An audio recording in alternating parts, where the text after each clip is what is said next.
ಈಗಾಗಲೇ ಸರ್ಕಾರ ಮೊನ್ನೆ ತರ ಒಂದು ಆದೇಶ ಹೊರಡಿಸಿದೆ. ನಗರ ಸ್ಥಳೀಯ ಸಂಸ್ಥೆ ವ್ಯಾಪ್ತಿಯಲ್ಲಿ ಇರುವಂತಹ ಖಾತೆದಾರರಿಗೆ, ಯಾರು ಎಲ್ಲ ಪಟ್ಟದಾರರಿದ್ದಾರೆ, ಯಾರು ಕಟ್ಟಡ ನಿರ್ಮಾಣ ಮಾಡಿದ್ದಾರೆ, ಅವರಿಗೆ ಎ ಖಾತೆ ಕೊಡುವಂತದ್ದು ಮತ್ತೆ ಬಿ ಖಾತೆ ಕೊಡುವಂತ ಒಂದು ತೀರ್ಮಾನವನ್ನ ಸರ್ಕಾರ ಕೈಗೊಂಡಿದೆ. ಈ ಒಂದು ನಮ್ಮ ಸರ್ಕಾರದ ಒಂದು ಜನಪರವಾದಂತ ಈ ಒಂದು ಆದೇಶಕ್ಕೆ ನಾನು ಪುತ್ತೂರಿನ ಜನರ ಪರವಾಗಿ ನಾನು ಅವರಿಗೆ ಅಭಿನಂದನೆ ಸಲ್ಲಿಸ್ತಾ ಇದ್ದೇನೆ.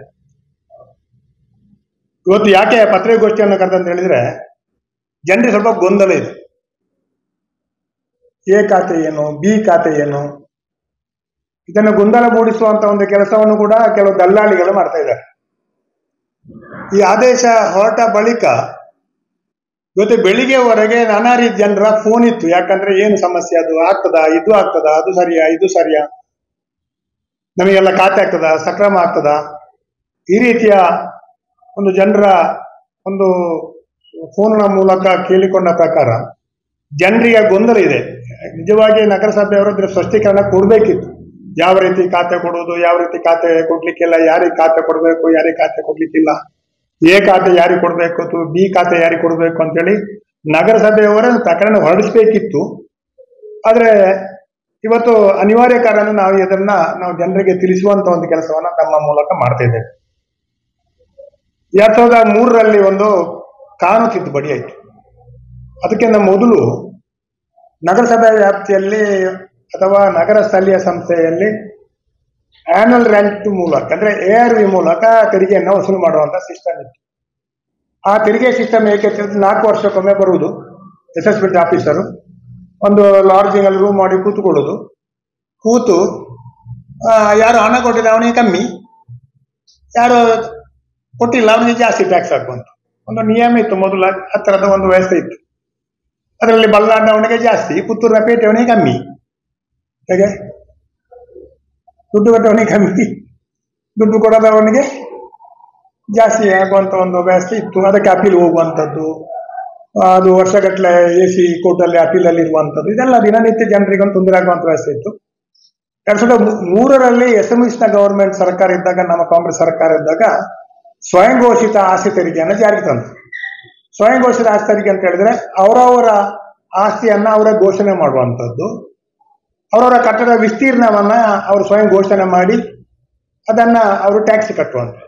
ಅದರಲ್ಲಿ ಸಮಾನ ರೀತಿಯಲ್ಲಿ ಎಲ್ರಿಗೂ ಒಂದೇ ತರ ರೀತಿಯಲ್ಲಿ ಅವರ ಕಟ್ಟಡದ ವಿಸ್ತೀರ್ಣ ಪ್ರಕಾರ ಟ್ಯಾಕ್ಸ್ ಕಟ್ಟುವಂತ ವ್ಯವಸ್ಥೆಯನ್ನ ಕಲ್ಪಿಸಿದ್ರು.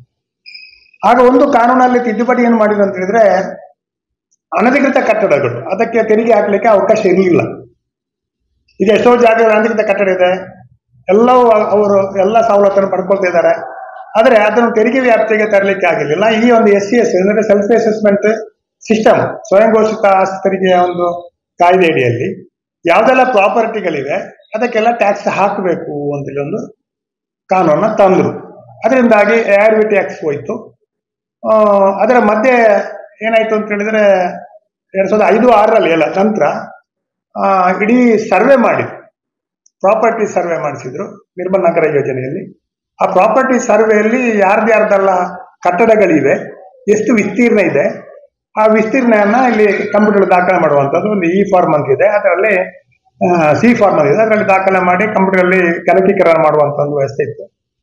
ಅದರೊಳಗೆ ತೊಂದರೆ ಆಗಿದೆ. ಕೆಲವರು 1000 ಸ್ಕ್ವೇರ್ ಫೀಟ್ ಮನೆಯನ್ನು 800 ಅಂತೇಳಿ ಕೊಡುವುದು, ಅಲ್ಲಿ ಅದರ ಕೂಡ ಲೆಕ್ಕಾಚಾರ ತಪ್ಪಿಸುವಂತ ವ್ಯವಸ್ಥೆ ಕೂಡ ಆಗಿತ್ತು. ಆ ಬಳಿಕ ಅದೇ ತರ ನಡೀತಾ ಇತ್ತು, ಟ್ಯಾಕ್ಸ್ ಅಂತ ಎಲ್ಲ ನಡೀತಾ ಇತ್ತು. ಅದು ಅವರವರ ಆಸ್ತಿಯನ್ನು ಅವರ ಘೋಷಣೆ ಮಾಡುವಂಥದ್ದು. ಆ ಬಳಿಕ ಸರ್ಕಾರದ ನಿಯಮ ಇತ್ತು, ಏನಂದ್ರೆ ರ್ಯಾಂಡಮ್ ಚೆಕ್ ಮಾಡಬೇಕು, ಪ್ರತಿಯೊಂದು ಕಟ್ಟಡವನ್ನ ಹೋಗಿ ಅದರ ಎಷ್ಟು ಕಟ್ಟಡದ ವಿಸ್ತೀರ್ಣ ಎಷ್ಟಿದೆ ಅಂತ ನೋಡಿ ಆ ಡಿಫ್ರೆಂಟ್ ಟ್ಯಾಕ್ಸ್ ಅನ್ನ ವಸೂಲು ಮಾಡಬೇಕು ಅಂತೇಳಿ ಒಂದು ಕಾನೂನಲ್ಲಿ ಅವಕಾಶ ಇತ್ತು. ಅದು ಯಾವ ಸ್ಥಳೀಯ ಸಂಸ್ಥೆಯವರು ಮಾಡಲಿಲ್ಲ. ಅಲ್ಲಿ ನಮಗೆ ಸಂಕ್ಷಿಪ್ತವಾಗಿ ನಿಮಗೆ ಸ್ವಲ್ಪ ವಿವರ ಕೊಡ್ಲಿಕ್ಕೆ, ಇದು ಮೂಲ ಇದಕ್ಕೆ ಬರಬೇಕೆ ಸ್ವಲ್ಪ ವಿವರ ಗೊತ್ತಾಗಿದೆ ನಿಮಗೆ. ಈಗ 1000 ಸ್ಕ್ವೇರ್ ಫೀಟ್ ಅಂತ ಇದೆ ದಾಖಲೆಯಲ್ಲಿ, ಅವೇನ್ ಮಾಡ್ತಾನೆ 800 ಸ್ಕ್ವೇರ್ ಫೀಟ್ ಅನ್ನ ಅಲ್ಲಿ ಘೋಷಣೆ ಮಾಡಿ ಕಟ್ಟಿರ್ತಾನೆ. 200 ಸ್ಕ್ವೇರ್ ಫೀಟ್ ಅಲ್ಲಿ ಕಮ್ಮಿ ಆಗ್ತದೆ. ಮೊದಲೇ 200 ಇದೆ, ಅಲ್ಲಿ ಅಸೆಸ್ಮೆಂಟ್ ಅಲ್ಲಿ ಸರ್ವೆ ಮಾಡೋದ್ರಲ್ಲಿ 200 ಕಮ್ಮಿ ಇದೆ. ಅದನ್ನೆಲ್ಲ ವೆರಿಫೈ ಮಾಡಿ ಉಳಿಕೆದನ್ನೆಲ್ಲ ನೀವು ಅದಕ್ಕೆ ಟ್ಯಾಕ್ಸ್ ಹಾಕಬೇಕು ಅಂತ ಹೇಳಿ ಟೋಟಲಿ ನಗರ ಸ್ಥಳೀಯ ಸಂಸ್ಥೆ ಸಂಪನ್ಮೂಲ ಕ್ರೋಢೀಕರಣ ಮಾಡಲಿಕ್ಕೆ ಬೇಕಾಗಿ ಒಂದು ಕಾಯ್ದೆ ತಂದಿದೆ. ಅದು ನಿಜವಾಗಿ ಜನರಿಗೆ ತುಂಬಾ ಅನುಕೂಲ ಆಗಿದೆ. ಆ ಕಾನೂನಲ್ಲಿ ಹೇಗಿತ್ತು ಅಂತ ಹೇಳಿದ್ರೆ, ಯಾರು ನಗರಸಭೆ ವ್ಯಾಪ್ತಿಯಲ್ಲಿ ಅಥವಾ ನಗರ ಸ್ಥಳೀಯ ಸಂಸ್ಥೆ ವ್ಯಾಪ್ತಿಯಲ್ಲಿ ವಲಯ ನಿಯಮಾವಳಿ ಪ್ರಕಾರ ಸಕ್ಷಮ ಪ್ರಾಧಿಕಾರ ಕೂಡದಿಂದ ಏನು ಅನುಮೋದಿತ ನಕ್ಷೆಯ ಮೂಲಕ ಇವತ್ತು ಪರವಾನಗಿ ನಗರಸಭೆ ಪಡ್ಕೊಂಡಿದ್ದಾರೆ, ಆ ಪರವಾನಗಿ ನಕ್ಷೆಯಂತೆ ಕಟ್ಟಿದಂತ ಕಟ್ಟಡಗಳು ಅಧಿಕೃತ. ಒಂದು ವೇಳೆ ಪರವಾನಗಿ ನಕ್ಷೆಯನ್ನು ಉಲ್ಲಂಘಿಸಿ ಕಟ್ಟಿದಂತ ಕಟ್ಟಡಗಳು ಅನಧಿಕೃತ. ಇನ್ನು ಸ್ವಂತ ಪಟ್ಟ ಜಾಗದಲ್ಲಿ ಪರವಾನಗಿ ಪಡ್ಕೊಳ್ಳೋದನ್ನೇ ಇವತ್ತು ಕಟ್ಟುವಂತ ಕಟ್ಟಡಗಳನ್ನು ಕಟ್ಟಿದ್ದು ಹಲವಾರು ಕಟ್ಟಡ ಇದೆ, ಅದೆಲ್ಲ ಅನಧಿಕೃತ ಪ್ರಾಪರ್ಟಿಯಲ್ಲಿ ಬರ್ತದೆ. ಅದೆಲ್ಲ ಅನಧಿಕೃತ ಪ್ರಾಪರ್ಟಿಯಲ್ಲಿ ಅದು ಬರ್ತದೆ. ಈ ತರ ಅನಧಿಕೃತ ರಿಜಿಸ್ಟರ್ ಒಂದು ಬೇಕು, ಅಧಿಕೃತ ರಿಜಿಸ್ಟ್ರಿ ಮಾಡಬೇಕು ಅಂತ ಹೇಳಿದ್ರು. ಆದ್ರೆ ನಮ್ಮಲ್ಲಿ ಅಧಿಕೃತ ದಾಖಲೆ ಮಾತ್ರ KMF 24 ಅಲ್ಲಿ ದಾಖಲೆ ಆಗ್ತಿತ್ತು, ಅನಧಿಕೃತವರು ರಿಜಿಸ್ಟ್ರೇ ಮಾಡಲಿಲ್ಲ. ಇದು ಕೂಡ ನಗರಸಭೆ ಸ್ಥಳೀಯ ಸಂಸ್ಥೆಗಳ ವೈಫಲ್ಯಗಳು. ಯಾಕಂತ ಹೇಳಿದ್ರೆ ಒಮ್ಮೆ ಅನಧಿಕೃತ ಅಂದ್ರೆ ಕಟ್ಟಿದ ನಂತರ ವರ್ಷ ಪ್ರತಿ 2 ಪಟ್ಟು ತೆರಿಗೆಯನ್ನು ವಸೂಲಿ ಮಾಡ್ತಾರೆ. ಅವರಿಗೆ ಒಂದು ಪನಿಷ್ಮೆಂಟ್ ಅಂತ ಹೇಳಿದ್ರೆ, ಯಾರು ಅನಧಿಕೃತವಾಗಿ ಕಟ್ಟಿದಾರ ಅವರಿಗೆ 2 ಪಟ್ಟು ತೆರಿಗೆ ವಸೂಲಿ ಆಗಬೇಕು ಅಂತ ಹೇಳುವಂಥದ್ದು. ಮತ್ತೆ ಅದು ಸಕ್ರಮ ಆಗುವವರೆಗೆ 2000 ಇನ್ನೊಂದು ಕಾಯ್ದೆ ತಂದ್ರು. 2013 ಒಳಗೆ ಯಾರೆಲ್ಲ ಅನಧಿಕೃತ ಕಟ್ಟಡಗಳಿವೆ ಅದನ್ನು ಸಕ್ರಮ ಮಾಡುವಂತ ಒಂದು ಕಾನೂನು ತಂದ್ರು. ನಮ್ಮ ಸರ್ಕಾರ 13ರಲ್ಲಿ ಮೊದಲು ನಮ್ಮ ಸರ್ಕಾರ ತಂದ್ರು, ಸಿದ್ದರಾಮಯ್ಯ ಸರ್ಕಾರ ತಂದ್ರು. ಅದಕ್ಕೇನಾಯ್ತು, ಹೈಕೋರ್ಟ್ ಅಲ್ಲಿ ಸ್ಟೇ ತಂದ್ರು. ಅದಕ್ಕೆ ಹೈಕೋರ್ಟ್ ಅಲ್ಲಿ ಸ್ಟೇ ತುಂಬಾ ವರ್ಷ ಇತ್ತು. ಆ ನಂತರ ಹೈಕೋರ್ಟ್ ನ ಸ್ಟೇವನ್ನ ವಿಕೆಟ್ ಮಾಡಿಸಿದ ಸರ್ಕಾರ. ಪುನಃ ಸುಪ್ರೀಂ ಕೋರ್ಟ್ ಅಲ್ಲಿ ಹೋಗಿ ಸುಪ್ರೀಂ ಕೋರ್ಟ್ ಸ್ಟೇ ಇದೆ. ಅದರಲ್ಲಿ ಏನು ಹೇಳ್ತಂತ ಅಂತ ಕೇಳಿದ್ರೆ, 13ನೇ ಇಸವಿಯ ಮೊದಲು ಕಟ್ಟಿದಂತ ಕಟ್ಟಡಗಳಿಗೆ, ಅನಧಿಕೃತ ಕಟ್ಟಡಗಳು, ಈಗ ಕೂಡದ ZR ಇದೆ, ವಲಯ ನಿಯಮವಳಿ ಇದೆ, ಅದರ 50% ಬಿಲೋ ವೈಲೇಷನ್ ಇದ್ರೆ ಮಾತ್ರ ಸಕ್ರಮ ಆಗುತ್ತೆ. ಯಾವುದು ಟೋಟಲ್ ವೈಲೇಷನ್ ಅಲ್ಲಿ 50% ಕಮ್ಮಿ ಇರುವಂತ ವೈಲೇಷನ್ ಮಾತ್ರ. ಈಗ ಕಟ್ಟಡದಲ್ಲಿ ವೈಲೇಷನ್ ಅಂತ ಹೇಳಿದ್ರೆ ಅವನಿಗೆ 2000 ಸ್ಕ್ವೇರ್ ಫೀಟ್ ಕಟ್ಟಲಿಕ್ಕೆ ಅವಕಾಶ ಇದೆ. ಅವ 2500 ಅಥವಾ 3000 ಸ್ಕ್ವೇರ್ ಫೀಟ್ ಅನ್ನ ಕಟ್ಟಿದ್ದಾನೆ, ಅವನಿಗೆ ಒಂದು 50 ಒಳಗೆ ಬಂದ್ರೆ ಸಕ್ರಮ ಆಗಲಿಕ್ಕೆ ಅವಕಾಶ ಇದೆ. ಆದರೆ ಅವರು ಸೆಟ್ರಿ ಬ್ಯಾಕ್ ಮತ್ತು ರಸ್ತೆ ಬಿಡುವಂತ ಜಾಗವನ್ನೆಲ್ಲ ಬಿಡದೆ ಸಕ್ರಮ ಆಗುದಿಲ್ಲ. ಸೆಟ್ರಿ ಬ್ಯಾಕ್ ಅಲ್ಲಿ ಯಾವ ಕಾಂಪ್ರಮೈಸ್ ಇಲ್ಲ. ಬಿಡಬೇಕಾದಂತ ಸೆಟ್ರಿ ಬ್ಯಾಕ್ ಅನ್ನ ಬಿಡಬೇಕು, ಎಲ್ಲ ಬಿಡಬೇಕು. ಅದರಲ್ಲಿ ಏನು ಆ ಕಾಯ್ದೆಯಲ್ಲಿ ರಿಲ್ಯಾಕ್ಸೇಷನ್ ಕೊಡ್ಲಿಲ್ಲ. ಆ ಕಾಯ್ದೆ ಎಲ್ಲಿದೆ, ಸುಪ್ರೀಂ ಕೋರ್ಟ್ ಅಲ್ಲಿ ಸ್ಟೇ ಇದ್ದ ಕಾರಣ ಸಕ್ರಮ ಮಾಡಲಿಕ್ಕೆ ತಡೆ ಆಯ್ತು. ಈಗ ನಮ್ಮ ಸರ್ಕಾರ ಇವತ್ತು A ಖಾತೆ ಮತ್ತು B ಖಾತೆಯನ್ನ ಅನೌನ್ಸ್ ಮಾಡಿದೆ ಅಂತ ತಿಳಿಬಿಡ್ತಾನಿದ್ದಾರೆ. A ಖಾತೆ ಅಂತ ಹೇಳಿದ್ರೆ ಅಧಿಕೃತವಾಗಿ ಇರುವಂತಹ ಕಟ್ಟಡಗಳ ಖಾತೆ, ಅಧಿಕೃತ ಇರುವಂತ ನಿಮ್ಮ ಜಾಗದ ಖಾತೆ, ಸ್ಥಳದ ಖಾತೆ, ಇದಕ್ಕೆ A ಖಾತೆ ಅಂತ ಹೇಳುದು. ಅದರಲ್ಲಿ A ಖಾತೆಯಲ್ಲೂ ಕೂಡ ಅಧಿಕೃತ ಅಂತಲೇ ಒಂದು ಕಾಲಮ್ ಇದೆ. ಇನ್ನು B ಖಾತೆ ಅಂತ ಹೇಳಿದ್ರೆ ಹಿಂದೆ ಅನಧಿಕೃತ ಖಾತೆಯನ್ನು ಕೊಟ್ಟಿದ್ದಾರೆ, ಅದನ್ನು B ಖಾತೆ, B ರಿಜಿಸ್ಟ್ರಿ ಅಂತ ಹೇಳಿದ್ದಾರೆ, B ಖಾತೆ ಅಂತೇಳಿ. ಅದು ಯಾವುದು ಇದಕ್ಕೆಲ್ಲ ಒಳಪಡ್ತದೆ. ಯಾವುದಕ್ಕೆ ಒಳಪಡ್ತದೆ, ಯಾವುದು ನಕ್ಷೆ ಉಲ್ಲಂಘನೆ ಮಾಡಿದ್ದು, ಲೈಸೆನ್ಸ್ ಇಲ್ಲದ ಕಟ್ಟಿದ್ದು, ಈ ತರದ ಕೆಲವು ಸಮಸ್ಯೆಗಳಿರುವಂತಹ ಕಟ್ಟಡಕ್ಕೆ ಅದು ಅನಧಿಕೃತ ಖಾತೆ ಕೊಡುವಂಥದ್ದು. ಇದರಲ್ಲಿ ವಿಶೇಷವಾಗಿ ಒಂದು ಅನುಕೂಲ ಮಾಡಿಕೊಟ್ಟದ್ದು ಅಂತ ಹೇಳಿದ್ರೆ, ಹಿಂದಿನ ಕಾಯ್ದೆಯಲ್ಲಿ ಅವ ಅನಧಿಕೃತ ಕಟ್ಟಡಕ್ಕೆ 2 ಪಟ್ಟು ತೆರಿಗೆಯನ್ನ ಕಟ್ಟಬೇಕು. ಅವನ ಸ್ಕ್ವೇರ್ ಫೀಟ್ಗೆ ಎಲ್ಲ ಆಗುವಾಗ 1000 ಆಗಿದ್ರೆ ಅವ 2000 ಕಟ್ಟಬೇಕು, 2 ಪಟ್ಟು. ಅಂದ್ರೆ ಸಕ್ರಮ ಆಗುವವರೆಗೆ ಕಾಯ್ದೆಷ್ಟೇ ಇದೆ, ಸಕ್ರಮ ಆಗುವವರೆಗೆ 2 ಪಟ್ಟು ತೆರಿಗೆಯನ್ನು ಕಟ್ಟಬೇಕು. ಈ ಕಾಯ್ದೆಯಲ್ಲಿ ಒಮ್ಮೆ 2 ಪಟ್ಟು ತೆರಿಗೆ ಕಟ್ಟಬೇಕು, ಮತ್ತಿನ ವರ್ಷಗಳಲ್ಲಿ ಒಂದೇ ಸಿಂಗಲ್ ತೆರಿಗೆ ಕಟ್ಟಬೇಕು. ಇದೊಂದು ಜನರಿಗೆ ತುಂಬಾ ಅನುಕೂಲಕರವಾದಂತಹ ಒಂದು ಕಾನೂನನ್ನು ತಂದಿದ್ದಾರೆ ನಮ್ಮ ಸರ್ಕಾರ. ಅದಕ್ಕಾಗಿ ನಾನು ಅಭಿನಂದನೆ ಸಲ್ಲಿಸಬೇಕಂತ ಹೇಳುದು. ಇನ್ನೊಂದು, ಹಿಂದಿನ ಅನಧಿಕೃತ ಕಟ್ಟಡವನ್ನ ಸೇಲ್ ಮಾಡ್ಲಿಕ್ಕೆ ಆಗ್ತಿರ್ಲಿಲ್ಲ, ಕಾವೇರಿ ತತ್ರಾಂಶಕ್ಕೆ ಲಿಂಕ್ ಆಗಿರ್ಲಿಲ್ಲ. ಈಗ ಏನು ಮಾಡಿದ್ರೆ ಅಂತಂದ್ರೆ ಅದನ್ನು ಸೇಲ್ ಮಾಡ್ಲಿಕ್ಕೆ ಕೂಡ ಅವಕಾಶ ಮಾಡಿ, ಅನಧಿಕೃತೆಯನ್ನ ನೀವು ಮತ್ತೊಬ್ಬರು ಅನಧಿಕೃತ ಖಾತೆಯಾಗಿ ತಗೊಳ್ಬಹುದು, B ಖಾತೆಯಾಗಿ ತಗೊಳ್ಬಹುದು. ಸೇಲ್ ಮಾಡ್ಲಿಕ್ಕೆ ಅವಕಾಶ ಮಾಡಿಕೊಟ್ಟಿದ್ದಾರೆ, ಲೋನ್ ಮಾಡ್ಲಿಕ್ಕೆ ಅವಕಾಶ ಮಾಡಿಕೊಟ್ಟಿದ್ದಾರೆ. ಈ 3 ಕೆಲಸಗಳು ಹಿಂದಿನ ಖಾತೆ ಮತ್ತು ಇದು ಖಾತೆ, ಈ ಖಾತೆ ಒಂದೇ, ಆದ್ರೆ ಹೆಸರು ಚೇಂಜ್ ಆಗಿದೆ. ಅಧಿಕೃತವನ್ನ A ಅಂತ ಹೇಳಿದ್ದಾರೆ, ಅನಧಿಕೃತವನ್ನ B ಅಂತ ಹೇಳಿದ್ದಾರೆ. ಆದ್ರೆ 3 ಅವಕಾಶಗಳನ್ನು ಇವತ್ತು ಜನರಿಗೆ ಕೊಟ್ಟಿದ್ದಾರೆ. ಅದು ತುಂಬಾ ಜನರಿಗೆ ಉಪಯೋಗ ಆಗ್ತದೆ. ಇನ್ನೊಂದು ಕಟ್ ಕನ್ವರ್ಷನ್ ಸಮಸ್ಯೆ ಇದೆ ಪುತ್ತೂರು ನಗರ ವ್ಯಾಪ್ತಿಯಲ್ಲಿ. ಕಟ್ ಕನ್ವರ್ಷನ್ ನ ವ್ಯಾಪ್ತಿಯಲ್ಲಿರುವಂತಹ ಕಟ್ ಕನ್ವರ್ಷನ್ ಆಗದಂತ ಜಾಗ ಅದು ಕಟ್ ಕನ್ವರ್ಷನ್. ನಾನು ಕತೆ ಹೇಳ್ತೇನೆ ಹೇಗೆ ಅಂತ. ಈಗ 16ರ ಮೊದಲು ಇಲ್ಲಿ ಎಲ್ಲ RTC ಆಧಾರದಲ್ಲಿ ಖಾತೆನ ಕೊಡ್ತಿದ್ರು. ರೆವಿನ್ಯೂ ಖಾತೆ ಕೊಡುವಂತ ನಾವಲ್ಲ, ನಗರಸಭೆ ಅಲ್ಲ. ನಮ್ಮಲ್ಲಿ ಕಟ್ಟಡ ನಂಬರ್ ಮಾತ್ರ ಕೊಡ್ತಿದ್ರು. ಕಟ್ಟಡ ಉಂಟ ನಂಬರ್ ಕೊಡುದು. ಈ RTC ಅಲ್ಲಿ ದಾಖಲಾದ ಭೂ ಪರಿವರ್ತನೆ ಜಾಗ ಕೂಡ ಅಲ್ಲಿಯ ಭೂಮಿ ತತ್ರಾಂಶದಲ್ಲಿ ಅದು ದಾಖಲೆ ಆಗ್ತಿತ್ತು. ಆನಂತರ ಏನಾಯ್ತು ಅಂದ್ರೆ 16ರಲ್ಲಿ ಸರ್ಕಾರ ನಿಯಮ ತಂತು, ಯಾವುದೇ ಕನ್ವರ್ಟೆಡ್ ಲ್ಯಾಂಡ್ ಅನ್ನ ಆ ಭೂಮಿ ತತ್ರಾಂಶ ತೆಕ್ಕೊಳ್ಳುದಿಲ್ಲ. ಅದನ್ನು ಸಾಫ್ಟ್ವೇರ್ ಚೇಂಜ್ ಮಾಡಿದ್ರು. ಭೂಮಿ ತೆಕ್ಕೊಳ್ಳುದಿಲ್ಲ, ಕನ್ವರ್ಟೆಡ್ ಲ್ಯಾಂಡ್ ಎಲ್ಲ ಲೋಕಲ್ ಬಾಡಿ ಅವರನ್ನು ಮೇಂಟೈನ್ ಮಾಡಬೇಕು, ಅವರೇ ಖಾತೆ ಕೊಡಬೇಕು ಅಂತ 16ರಲ್ಲಿ ಆಗ ನಾವು ಆಡಳಿತದಲ್ಲಿದ್ದೆವು. ಅದೇ 16ರಲ್ಲಿ ಸರ್ಕಾರ ಸಿದ್ದರಾಮಯ್ಯ ಸರ್ಕಾರ ಇದ್ದಾಗಲೇ ಅದು ಜಾರಿ ಆಯಿತು. 16ರ ನಂತರ ಪುತ್ತೂರು ನಗರಸಭೆಯಲ್ಲಿ ಪುತ್ತೂರು ನಗರಸಭೆಯಲ್ಲಿ ಖಾತೆ ಕೊಡುವಂತ ವಿಚಾರ ಆದಾಗ ದೊಡ್ಡ ಗೊಂದಲ ಆಯ್ತು. ನಿಮ್ಗೆ ಗೊತ್ತಿರ್ಬೋದು, ನಮ್ಮ ಮೇಲೆ ಗೂಬೆ ಗುರಿಸುವಂತ ರಾಜ್ಯವ್ಯಾಪಿ ಕಾನೂನು. ಆದರೆ ಪುತ್ತೂರಲ್ಲಿ ಹೇಗೆ ಬಿಂಬಿಸಿದ್ರು ಅಂತೇಳಿ ನಮ್ಮ ಪಕ್ಷದವರು ನಮ್ಮ ವಿರೋಧಿಗಳು ಎಲ್ಲರೂ ಸೇರಿಕೊಂಡು ಪುತ್ತೂರಲ್ಲಿ ಮಾತ್ರ ಅಂತೇಳಿ ಬಿಂಬಿಸುವಂತ ದೊಡ್ಡ ಗೊಂದಲ ಎಲ್ಲ ಮಾಡುವಂತ ಕಾರ್ಯಕ್ರಮ ಆಯ್ತು. ಆದ್ರೆ ಎಲ್ಲ ಕಡೆ ಅದೇ ಕಾನೂನಿತ್ತು. ಆಗ ಖಾತೆ ಕೊಡುವಂಥದ್ದು ಈ ಖಾತೆ ಕೊಡುವಂತ ವ್ಯವಸ್ಥೆ ಇತ್ತು. ಅದೆಲ್ಲ ದಾಖಲೆಗಳು ಪಡ್ಕೊಳ್ಬೇಕು, ಈ ಖಾತೆ ಕೊಡಬೇಕು ಅಂತೇಳಿ ಅವತ್ತು ಪ್ರಾರಂಭ ಆಯಿತು. ಸ್ವಲ್ಪ ಗೊಂದಲ ಆಯಿತು. ಆದ್ರೆ ನಾವು ಹೆಚ್ಚಿನ ಸ್ಟಾಫ್ಗಳನ್ನ ಹಾಕಿ ಖಾತೆ ಕೊಡುವಂತ ಕೆಲಸವನ್ನು ಮಾಡಿದ್ವಿ. ಅಲ್ಲಿ ಖಾತೆಯಲ್ಲಿ ಏನು ಅಂತ ಹೇಳಿದ್ರೆ, ಖಾತೆ ಕೊಡುವಂತ ಕೆಲಸ, ಖಾತೆ ಮಾಡಿಸುವಂತ ಕೆಲಸ ನಗರಸಭೆ. ಆದ್ರೆ ಅಲ್ಲಿಗೆ ಬರುವಂತ ಖಾತೆ ಯಾರು ಗೊತ್ತುಂಟ? ಮಾರಾಟ ಮಾಡುವವರು, ಬ್ಯಾಂಕ್ ಲೋನ್ ತೆಕ್ಕೊಳ್ಳುವವರು ಮಾತ್ರ ಬರ್ತಿದ್ರು ಹೊರತು ಬೇರೆ ಯಾರಿಗೂ ಖಾತೆ ವಿಚಾರ ಬೇಡ. ಆ ತರ ಇತ್ತು. ಅದರಿಂದಾಗಿ 16ರ ನಂತರ ಈ ಖಾತೆ ಪ್ರಾರಂಭ ಆಯಿತು.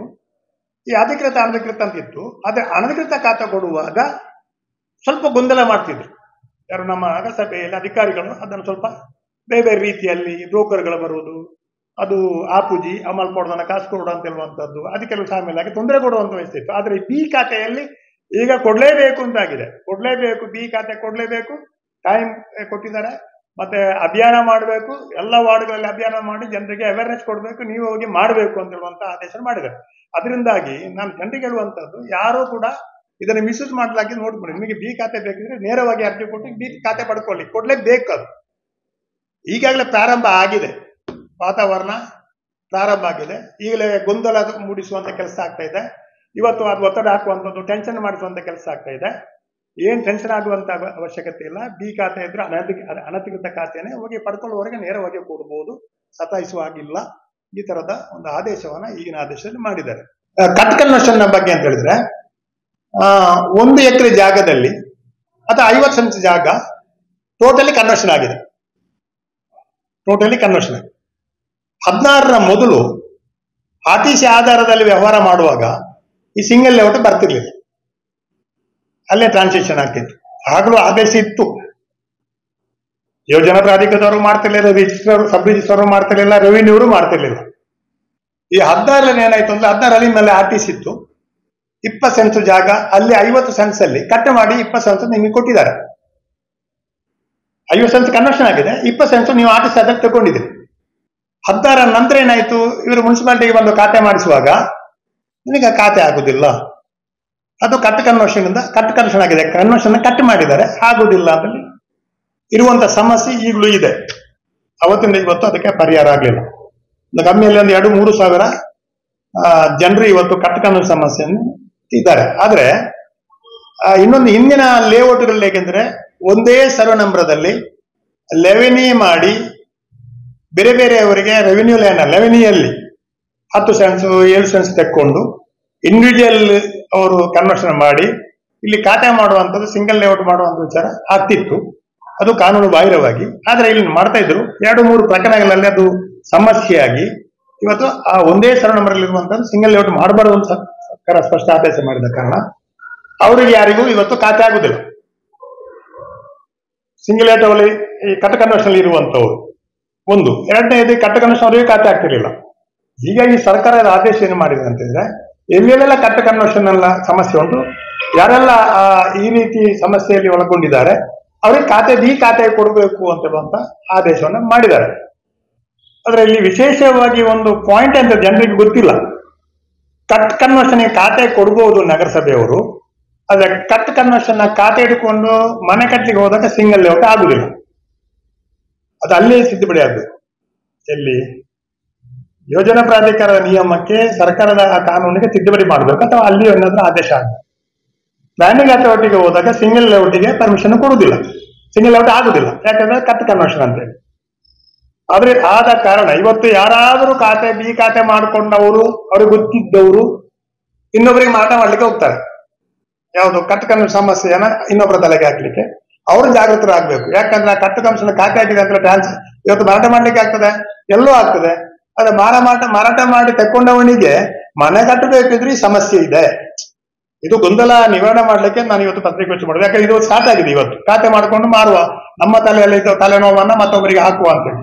ಹಾಗಾದ್ರೆ ಜನರಿಗೆ ಗೊತ್ತಿರುವುದಿಲ್ಲ, ಅವರಿಗೆ ಗೊತ್ತಿಲ್ಲ, ಮಾಹಿತಿ ಇರುವುದಿಲ್ಲ, ಎಲ್ಲ ಸಕ್ರಮ ಆಗಿದೆ ಅಂತ ತಿಳ್ಕೊಂಡಿದ್ದಾರೆ. ಅದಕ್ಕೆ ಬೇಕಾಗಿ ಅವರಿಗೆ ಒಂದು ಮಾಹಿತಿ ಕೊಡ್ಲಿಕ್ಕೆ ಕೂಡ ನಾನು ಈ ಪತ್ರಿಕೋಷ್ಠಿಯ ಉದ್ದೇಶ ಕೂಡ ಇವತ್ತು ಕಟ್ ಕನ್ವರ್ಷನ್ ಅದಕ್ಕೆ ಖಾತೆ ಕೊಡ್ಬೋದು ಹೊರತು ಕಟ್ ಕನ್ವರ್ಷನ್ಗೆ ಮನೆ ಕಟ್ಟಲಿಕ್ಕೆ ಪರವಾನಗಿ ಕೊಡ್ಲಿಕ್ಕೆ ಆಗುದಿಲ್ಲ, ಸಿಂಗಲ್ ಲೇಔಟ್ ಆಗುದಿಲ್ಲ. ಇನ್ನೊಂದು ಕಾಯ್ದೆಯಲ್ಲಿ ನಮ್ದೊಂದು ಸಣ್ಣ ಆಕ್ಷೇಪ ಇದೆ. ಯಾಕಂದ್ರೆ ಇವತ್ತು ಸುಪ್ರೀಂ ಕೋರ್ಟ್ ಅಲ್ಲಿ ತಡೆಯಾಜ್ಞೆ ಇರುವುದು ಯಾಕಂತ ಹೇಳಿದ್ರೆ, ನೀವೆಲ್ಲವೂ ಕಾನೂನು ಮಾಡ್ತೀರಿ, ಸರ್ಕಾರಗಳು ಅಧಿಕಾರಿಗಳನ್ನ ಅದಕ್ಕೆ ಬೇಕಾದ ಪ್ರಾಧಿಕರಣ ಮಾಡ್ತೀರಿ, ಅಧಿಕಾರಿಗಳ ಸಹಕಾರದಿಂದ ಪರೋಕ್ಷ ಬೆಂಬಲದಿಂದ ವೈಲೇಷನ್ ಆಗ್ತಾ ಇದೆ, ಅನಧಿಕೃತ ಕಟ್ಟಡಗಳು ನಿರ್ಮಾಣ ಆಗ್ತದೆ. ಒಂದು ಕಡೆ ನೀವು ಯೋಜನಾಬದ್ಧವಾಗಿ ನಗರವನ್ನು ನಿರ್ಮಾಣ ಮಾಡಬೇಕು ಅಂತೇಳಿ ಪ್ಲಾನಿಂಗ್ ಅಥಾರಿಟಿಯನ್ನು ನಿರ್ಮಾಣ ಮಾಡ್ತೀರಿ, ಅದಕ್ಕಾದಂತ ಕಠಿಣವನ್ನ ಕಾನೂನು ತರ್ತೀರಿ. ಇನ್ನೊಂದು ಅದನ್ನೆಲ್ಲ ವೈಲೇಷನ್ ಮಾಡಿದಂತ ಅವರಿಗೆ ನೀವು ಸಕ್ರಮ ಮಾಡ್ಲಿಕ್ಕೆ ಅವಕಾಶ ಮಾಡಿ ಕೊಡ್ತೀರಿ. ಓಕೆ, ತೊಂದರೆ ಇಲ್ಲ, ಜನರಿಗೆ ಹೆಲ್ಪ್ ಮಾಡಿ, ಒನ್ ಟೈಮ್ ಹೆಲ್ಪ್ ಮಾಡಿ. ಆದರೆ ಅಧಿಕಾರಿಗಳ ಮೇಲೆ ಯಾಕೆ ಕಾನೂನು ಕ್ರಮ ಕೈಗೊಳ್ಳಿಲ್ಲ? ಬೇಕಾಬಿಟ್ಟಿ ಕಟ್ಟಡ ಕಟ್ಟಲಿಕ್ಕೆ ಅವಕಾಶ ಮಾಡಿ ಕೊಟ್ಟು ರಾಜಾರೋಷವಾಗಿ ಬೇರೆ ಬೇರೆ ದಂಧೆ ಮಾಡಿ ಆರಾಮಾಗಿರುವಂತಹ ಅಧಿಕಾರಿಗಳ ಮೇಲೆ ಕ್ರಮ ಕೈಗೊಳ್ಳಬೇಕು ದೃಷ್ಟಿಯಲ್ಲಿ ಅದನ್ನು ಈ ಕಾಯ್ದೆಯಲ್ಲಿ ಸೇರಿಸಬೇಕು ದೃಷ್ಟಿಯಲ್ಲಿ 13ನೇ ಕಾಯ್ದೆಗೆ ಇವರು ಹೈಕೋರ್ಟಿಗೆ ಹೋದ್ರು, ಹೈಕೋರ್ಟ್ ಸ್ಟೇ ಇತ್ತು, ನಂತರ ಸುಪ್ರೀಂ ಕೋರ್ಟ್ ಅಲ್ಲಿ ಕೂಡ ಇತ್ಯರ್ಥಕ್ಕೆ ಬಾಕಿ ಇದೆ. ಇವತ್ತಿನ ಕಾನೂನಲ್ಲಿ ಏನು ಹೇಳ್ತಾ ಅಂತ ಹೇಳಿದ್ರೆ 13ರ ನಂತರದ್ದು ಎಲ್ಲಿ ಕೂಡ ಸಕ್ರಮ ಅಂತ ಹೇಳಿಲ್ಲ. 13ರ ಮೊದಲಿನ ಮಾತ್ರ ಸಕ್ರಮ ಮಾಡ್ಲಿಕ್ಕೆ ಅವಕಾಶ ಇದೆ. 13ರ ನಂತರದ 24ರವರೆಗಿನ ಇವತ್ತು ಆದೇಶ ಕೊಟ್ಟಿದ್ದಾರೆ SC ಇದು ಬಿ ಖಾತೆಗೆ, ಅನಧಿಕೃತ ಬಿ ಖಾತೆಗೆ. ಆದರೆ ಇದಕ್ಕೆ ಯಾವುದೇ ಸಕ್ರಮಕ್ಕೆ ಒಳಪಡುವುದಿದ್ರೆ ಇದರಲ್ಲಿ ಸೇರಿಸಬೇಕಿತ್ತು. ಅಂದ್ರೆ ಸುಪ್ರೀಂ ಕೋರ್ಟ್ ಇದ್ದ ಕಾರಣ ಇದನ್ನು ಸಪರೇಟ್ ಕಾನೂನು ಮಾಡಬೇಕು ಹೊರತು ಅದು ಕಟ್ಔಟ್ ಡೇಟ್ ಒಂದು ಬೇರೆ, ಈ ಕಟ್ಔಟ್ ಡೇಟ್ ಬೇರೆ. ಇದು ಜನರಿಗೆ ಗೊತ್ತಿಲ್ಲ. ಯಾಕಂದ್ರೆ ಇನ್ನು ಮುಂದೆ ಅನಧಿಕೃತ ಕಟ್ಟಡ ಕಟ್ಟುವವರಿಗೆ ಸ್ವಲ್ಪ ಜಾಗೃತರಾಗಬೇಕು ಅಂತ ಹೇಳುವಂಥದ್ದು. ಯಾಕಂತೇಳಿ ಇನ್ನೊಂದು ಆದೇಶ ಹೊರಡಿಸಿದ್ದಾರೆ. ಎಲ್ಲರಿಗೂ ಖುಷಿಯಾಗಿದೆ, ಇವತ್ತು ಕಟ್ ಕನ್ವರ್ಷನ್ ಆಗಿದೆ, ನಮಗೆಲ್ಲ ಖಾತೆಗೆ ಸಿಗ್ತದೆ. ಇನ್ನು ಮುಂದಕ್ಕೆ ಯಾರು ಅನಧಿಕೃತ ಕಟ್ಟಡ ಕಟ್ಟುವವರಿದ್ದಾರೆ, ಇವತ್ತು ಏನಾಗಿದೆ, ಇದೊಂದು ಮೆಸೇಜ್ ಏನು ಹೋಗ್ತದೆ ಅಂತ ಹೇಳಿದ್ರೆ, ಇನ್ನು ಮುಂದಕ್ಕೆ ನಮಗೆ ಕಟ್ಟಬಹುದು, ಇನ್ನೊಂದು ಸರ್ಕಾರ ಬಂದು ನಮಗೆ ಮಾಡ್ತದೆ ಅಂತೇಳಿ ಅಧಿಕಾರಿಗಳು ಕೂಡ ಸಹಕಾರ ಮಾಡ್ತಾರೆ. ಅದಕ್ಕಾಗಿ ಇನ್ನೊಂದು ಆದೇಶ ಮೊನ್ನೆ ತಾನು ಹೊರಡಿಸಿದೆ. ಯಾವುದು ಮೊನ್ನೆ 1-3 ಅವರದ್ದು ಕನ್ವರ್ಷನ್ ಸರಿಯಾಗಿದ್ರೆ ಅವರು ಮನೆಯನ್ನ ವಾಪಸ್ ಹೊಡೆದು ಕೆಡವಿ ಹೊಸ ಮನೆ ಕಟ್ಟಬೇಕಿದ್ರೆ, ಸಿಂಗಲ್ ಲೇಔಟ್ ಸಮಸ್ಯೆ ಇಲ್ಲ ಇದ್ರೆ ಅವರೇ ಲೈಸೆನ್ಸ್ ತಗೊಂಡು ಕಟ್ಟಬಹುದು. ಅದು ಸಕ್ರಮ ಕಾಯ್ದೆ ಬರೋದು ಇಲ್ಲಿ ಸಕ್ರಮ ಆಗ್ತದೆ. ಈಗ ಅಟ್ಲೀಸ್ಟ್ ನನ್ನಲ್ಲಿ ಬಿ ಖಾತೆ ಇದೆ, ನನ್ನಲ್ಲಿ ಬಿ ಖಾತೆ ಇದ್ದು ಯಾಕೆಂದ್ರೆ ನನ್ನಲ್ಲಿ ಕನ್ವರ್ಷನ್ 5 ಸೆಂಟ್ ಸಿಗಿದೆ ಅಂತ ಹೇಳುವ. ನನ್ನ 5 ಸೆಂಟ್ಸ್ ಕನ್ವರ್ಷನ್ ನಾನು ವಿದೌಟ್ ಪರ್ಮಿಷನ್ ಒಂದು ಮನೆ ಕಟ್ಟಿದ್ದೇನೆ, ಹಳತ್ತು ಮನೆ ಇದೆ ಅಂತ ಹೇಳುವ. ನಾಳೆ ಅದನ್ನ ನಾನು ಮನೆಯನ್ನ ಕೆಡವಿ ಸೂರ್ಯದಿಂದ ಸಿಂಗಲ್ ಲೇಔಟ್ ಮಾಡಿ ಹೊಸ ಮನೆ ಕಟ್ಟಿದರೆ ತೊಂದರೆ ಇಲ್ಲ, ಮಾಡ್ಬೋದು. ಅದು ಮೊದಲು ಇತ್ತು, ಈಗ ಮಾಡ್ಲಿಕ್ಕೆ ಆಗ್ತದೆ. ಮಾರಾಟ ಮಾಡ್ಲಿಕ್ಕೆ ಎಲ್ಲರಿಗೆ ಅವಕಾಶ ಇದೆ ಇದರಲ್ಲಿ. ಲೇಔಟ್ ಅಲ್ಲಿ ಜಾಗ ಇದ್ರೆ ಅದೇ ನಿಮಗೆ ಆಗೋದು. ಲೇಔಟ್ ಅಲ್ಲಿ ಇರುವಂತ ಇಂಥ ಜಾಗಕ್ಕೆ ಖಾತೆ ಕೊಡ್ಲಿಕ್ಕೆ, ಬಿ ಖಾತೆ ಕೊಡ್ಲಿಕ್ಕೆ ಅವಕಾಶ ಕೊಟ್ಟಿದೆ. ಆದ್ರೆ ಆ ಬಿ ಖಾತೆಯಲ್ಲಿ ಮನೆ ಇದ್ರೆ ತೊಂದರೆ ಇಲ್ಲ. ಆ ಬಿ ಖಾತೆಯಲ್ಲಿ ಖಾಲಿ ಖಾತೆ ಜಾಗ ಇದ್ರೆ ಅವರು ಪುನಃ ಮನೆ ಕಟ್ಟಲಿಕ್ಕೆ ಹೋಗುವಾಗ ಅವರು ಸಿಂಗಲ್ ಲೇಔಟ್ ಕೇಳ್ತದೆ. ಅರ್ಥ ಆಯ್ತಾ? ಮನೆ ಉಂಟು, ನೀವು ಮನೆ ಉಂಟಲ್ಲ, ಆಲ್ರೆಡಿ ಮನೆ ಉಂಟಲ್ಲ, ಓಕೆ, ತೊಂದರೆ ಇಲ್ಲ ನಿಮಗೆ. ಅದು ಅಷ್ಟು ಸುಲಭದಲ್ಲಿ ನಿಮ್ಮನ್ನು ಕೆಡವಲಿಕ್ಕೆಲ್ಲ ಬರುವುದಿಲ್ಲ. ಗಾಲಿ ಈಗ ಕಟ್ ಕನ್ವರ್ಷನ್ ನಲ್ಲಿ ಖಾಲಿ ಜಾಗ ಇದ್ದವರಿಗೆ ಖಾತೆ ಆಗ್ತದೆ. ಅವರು ಅದರಲ್ಲಿ ಮನೆ ಕಟ್ಟಲಿಕ್ಕೆ ಹೋಗುವಾಗ ಸಿಂಗಲ್ ಲೇಔಟ್ ಕೇಳ್ತದೆ. ಯಾಕಂದ್ರೆ ನಾವು ಜನರಿಗೆ ಗೊತ್ತಿಲ್ಲಲ್ಲ, ಇದನ್ನೆಲ್ಲ ಮಿಸ್ಯೂಸ್ ಮಾಡ್ತಾರೆ ಇವತ್ತೆಲ್ಲ. ಅದಕ್ಕೆ ಬೇಕಾಗಿ ಇಲ್ಲಿ ಹೇಳುವಂಥದ್ದು ಸಿಂಗಲ್ ಲೇಔಟ್ ಅದು ಕೂಡ ಆ ಕಾನೂನಿಗೆ ತಿದ್ದುಪಡಿ ಆಗ್ಬೇಕು, ಅಲ್ಲಿ ಸರಿ ಆಗ್ಬೇಕು. ಇದು ನಗರಸಭೆ, ಇದು ಟೋಟಲಿ ಟ್ಯಾಕ್ಸ್ ಡಿಕ್ಲರೇಷನ್ಗೆ ಮಾತ್ರ ಅವಕಾಶ ಕೊಟ್ಟಿದೆ. ಯಾಕಂದ್ರೆ ರೆವಿನ್ಯೂ ರಿಕವರಿ ಆಗಬೇಕು, ಅವರೆಲ್ಲ ಎಂಜಾಯ್ ಮಾಡ್ತಾ ಇದ್ದಾರೆ, ಯಾವುದೇ ನಗರಸಭೆಗೆ ಇನ್ಕಮ್ ಬರ್ತಾ ಇಲ್ಲ, ಮತ್ತೆ ಅವರಿಗೂ ಏನೋ ಬ್ಯಾಂಕು ಅದಕ್ಕೆಲ್ಲ ಹೆಲ್ಪ್ ಆಗಲಿ ಅಂತ ಮಾಡಿದ್ದಾರೆ. ನೋಡಿ, ಇದರಲ್ಲಿ ಬಿ ಖಾತೆ ಮತ್ತು ಎ ಖಾತೆದು ಎರಡು ನಮ್ಮ ಹತ್ರ ನಾನು ತೋರಿಸ್ತಾ ಇದ್ದೇನೆ. ಬಿ ಖಾತೆ, ಎ ಖಾತೆ ಅಧಿಕೃತ ಅಂತ ಕಾಲಮ್ ಇದೆ, ಇಲ್ಲಿ ಅಧಿಕೃತ ಅಂತ ಇದೆ, ಅಧಿಕೃತ. ಇದು ಮೊದಲು ಇದೇ ತರ ಖಾತೆ ಫಾರ್ಮ್ಯಾಟ್ ಇದ್ದದ್ದು, ಆದ್ರೆ ಇಲ್ಲಿ ಎ ರಿಜಿಸ್ಟ್ರೇಷನ್ ಅಂತ ಕೊಟ್ಟಿದ್ದಾರೆ. ಯಾಕಂದ್ರೆ ಅಲ್ಲಿ ನಮ್ಮಲ್ಲಿ ರಿಜಿಸ್ಟ್ರೇಷನ್ ಇಟ್ಕೊಳ್ಬೇಕು. ಅಧಿಕೃತ ಖಾತೆಗೆ ಎ ರಿಜಿಸ್ಟರ್, ಅನಧಿಕೃತ ಖಾತೆಗೆ ಪಿ ರಿಜಿಸ್ಟರ್. ಇಲ್ಲಿ ಏನಾಗಿದೆ, ಬಿ ಖಾತೆಗೆ ಅನಧಿಕೃತ ಅಂತ ಕೊಟ್ಟಿದ್ದಾರೆ. ಈ ಫಾರ್ಮೆಟ್ ಸೇಮ್, ಇಲ್ಲಿ ಮಾತ್ರ ಒಂದು ಬಿ ಖಾತೆ ಎ ಖಾತೆ ಅಂತ ಕೊಟ್ಟಿದ್ದಾರೆ.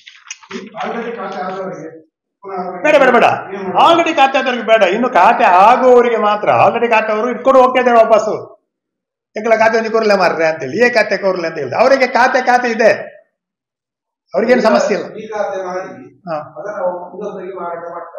ಬಿ ಖಾತೆ ಅದಕ್ಕೆ ಬೇಕಾಗಿ ಇವತ್ತು ಹೇಳಿದ್ರು, ಚೆಕ್ಕನ್ನವನಿಗೆ ಮೋಸ ಹೋಗುವವರು ಜಾಸ್ತಿ ಇದ್ದಾರೆ, ಮೋಸ ಮಾಡುವವರು ತುಂಬಾ ಜನ ಇದ್ದಾರೆ, ಆದ್ರೆ ಮೋಸ ಹೋಗುವವರ ಸಂಖ್ಯೆ ತುಂಬಾ ಜನ ಇದೆ.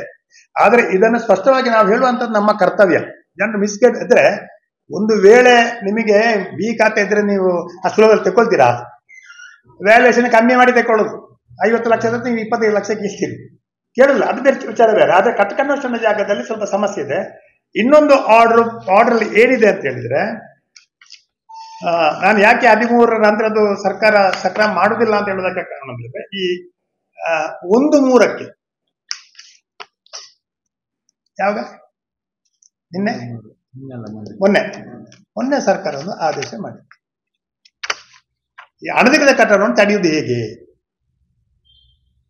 ಅನಧಿಕೃತ ಕಟ್ಟಡವನ್ನು ತಡೆಯಬೇಕು ಅಂತಲೇ 12ರಲ್ಲಿ ಆದೇಶ ಆಗಿದೆ, 9ರಲ್ಲಿ ಆದೇಶ ಉಂಟು, ಯಾರು ಫಾಲೋ ಮಾಡ್ತಾ ಇಲ್ಲ ಮುನ್ಸಿಪಾಲಿಟಿ ಅವರು. ಆದರೆ ಅದನ್ನು ತಡಿಬೇಕು ಹೇಗೆ ಅಂತಲ್ಲಿ ಕೊಟ್ಟಿದ್ದಾರೆ. ಅದನ್ನು ಯಾವುದು ಫಾಲೋ ಮಾಡ್ಬೇಕಂತ ಹೇಳಿದ್ರೆ, ಹಿಂದಿನ ಆ 12ರಲ್ಲಿ ಮತ್ತು 2020ರಲ್ಲಿ 12ರಲ್ಲೆಲ್ಲ ಮೊದಲು ಕೊಟ್ಟ ಸರ್ಕ್ಯುಲರ್ ಅನ್ನೇ ಫಾಲೋ ಮಾಡ್ಬೇಕಂತ ಹೇಳಿ ತುಂಬಾ ಕಂಡೀಷನ್ ಕೊಟ್ಟಿದ್ದಾರೆ. 6ನೇ ಕಾಲಮ್ ಅಲ್ಲಿ ಒಂದು ಕೊಟ್ಟಿದ್ದಾರೆ, ನಿಮಗೆ ನಾನು ಕೊಡ್ತೇನೆ. ವಸತಿ ಮತ್ತು ವಾಣಿಜ್ಯ ಕಟ್ಟಡವಾಗಿದ್ದರೂ ಸಹ ಯಾವುದೇ ಅನಧಿಕೃತ ಕಟ್ಟಡದಲ್ಲಿ ಯಾವುದೇ ವ್ಯಾಪಾರ ನಡೆಸಲು ಅನುಮತಿ ಪರವಾನಗಿ ನೀಡಬಾರದು ಎಂದು ಕೊಟ್ಟಿದ್ದಾರೆ. ಅರ್ಥ ಏನಾಯ್ತು? ಇನ್ನು ಮುಂದೆ ಅನಧಿಕೃತ ಕಟ್ಟಡ ಕಟ್ಟುವವರಿಗೆಲ್ಲ ಇದಕ್ಕ ಅನ್ವಯಿಸ್ತದೆ ಗೊತ್ತಿಲ್ಲ. ಇಲ್ಲಿ ಬಿ ಖಾತೆ ಕೊಟ್ಟ ಕಾರಣ ಅದು ಅನ್ವಯಿಸೋದಿಲ್ಲ ಅಂತ ಹೇಳ್ತೇನೆ ನಾನು. ಆದರೆ ಯಾವುದು ವ್ಯಾಜ್ಯದಲ್ಲಿದೆ, ಲೋಕಾಯುಕ್ತ ಕೇಸಲ್ಲಿದೆ, ಜಿಲ್ಲಾಧಿಕಾರಿ ಕೇಸಲ್ಲಿದೆ, ಅದಕ್ಕೆ ಬಿ ಖಾತೆ ಕೊಡ್ಲಿಕ್ಕೆ ಆಗುದಿಲ್ಲ. ಮತ್ತೆ ಬಿ ಖಾತೆ ಕೊಟ್ರೆ ಸಕ್ರಮ ಅಲ್ಲ.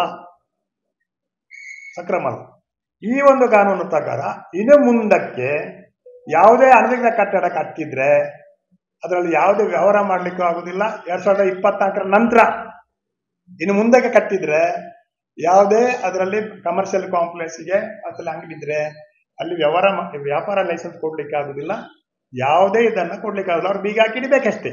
ಇದು ಜನರಿಗೆ ಗೊತ್ತಿರಬೇಕು ಅಂತ ಒಂದು. ಯಾಕಂತ ಹೇಳಿದ್ರೆ ಅದು ಅದಕ್ಕೆ ಎಕ್ಸಾಮಿಷನ್ ಕೊಟ್ಟಿದ್ದಾರೆ, ಆದ್ರೆ ವ್ಯಾಜ್ಯ ಇದ್ರೆ ಇಲ್ಲ. ನಾಳೆ ಕೋರ್ಟಿಗೆ ಹೋದ್ರೆ ಬೈಂಡಿಂಗ್ ಆಗುದಿಲ್ಲ.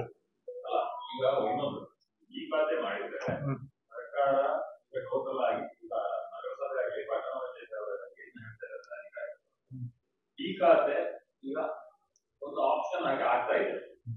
ತಕ್ಷಣ ಅದನ್ನು ಮಾಡಿಸ್ಕೊಳ್ಳಿ, ಮುಂದೆ ಸಂಖ್ಯೆ ಸಿಗ್ತದೆ, ಎಷ್ಟು ಅಂತ ಹೇಳುವಂತ ಒಂದು ಸಂಖ್ಯೆ ಸರ್ಕಾರಕ್ಕೆ ಸಿಗ್ತದೆ. ಅದಾದ ಮೇಲೆ ಆ ಅನಧಿಕೃತವನ್ನು ಕಿತ್ತಾಕಿ ಅದನ್ನು ಅಧಿಕೃತ ಮಾಡುವಂತ ಸಾಧ್ಯತೆ ಇದೆ. ಕಾನೂನನ್ನ ಅವರಿಗೆ ಸ್ಪಷ್ಟೀಕರಣ ನೋಡಿ, ಇದು ಅಧಿಕಾರಿಗಳು ಸರ್ಕಾರದ ಮುಖ್ಯಕಾರ್ಯದರ್ಶಿಯವರಲ್ಲಿ ಸ್ಪಷ್ಟೀಕರಣವನ್ನು ಕೇಳಿದಾಗ ಅವರು ಅದಕ್ಕೆ ಉತ್ತರವಾಗಿ ಆ ರೀತಿ ಹೇಳಿದ್ದಾರೆ. ಇಲ್ಲ, ಉತ್ತರ ಉಂಟು ಇಲ್ಲಿ, ನಾನು ತೋರಿಸ್ತೇನೆ. ಬೇಕಾ ನಿಮಗೆ ಕಾಪಿ? ಉತ್ತರ ನಾನು ಹೇಳ್ತೇನೆ. ಇದು BM ಇಂದ ಬಂದಂತ ಪ್ರಶ್ನೆ ಮತ್ತು ಉತ್ತರ. ಇದು ನಾನು ಬರ್ಕೊಂಡಿದ್ದೇನೆ. ಇಲ್ಲಿ ಮುನ್ಸಿಪಾಲಿಟಿಯಲ್ಲಿ ಉಂಟ ಇಲ್ಲ ಅಂತ ಗೊತ್ತಿಲ್ಲ. ನಗರ ಸ್ಥಳೀಯ ಸಂಸ್ಥೆ ವ್ಯಾಪ್ತಿಗಳ ಯಾವೆಲ್ಲ ಆಸ್ತಿಗಳು ಆಸ್ತಿ ತೆರಿಗೆ ವ್ಯಾಪ್ತಿಗೆ ಒಳಪಡಿಸಬೇಕು ಒಂದು ಪ್ರಶ್ನೆ.